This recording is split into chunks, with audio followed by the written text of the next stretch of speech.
喂，后面的盘给了嘞。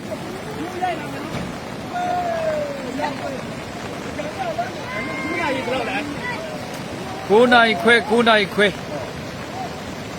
姑奶一类谁不？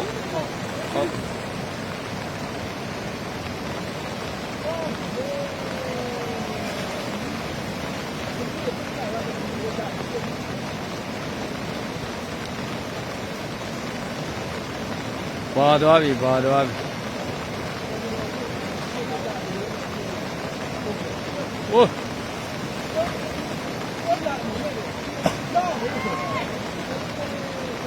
ကျွန်တော်ဒီရောက်ပြီးတော့ပထမဆုံးညအိတ်သိမ်းညနေဆရာ ဩ ကျွန်တော်ခေါင်းကတုံးကြီးကြီးနေတဲ့အိမ်မဲ့တယ်လို့စပင်းတော့တော့အဲ့ဒါနဲ့အ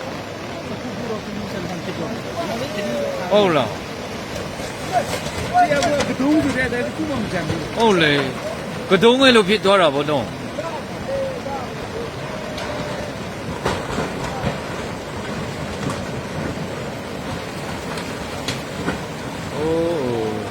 တနာစရာဖြစ်သွားပြီဟိုမှာပါတော့ပြီရီတာကျောင်းဆောင်ပါတော့ပြီနောက်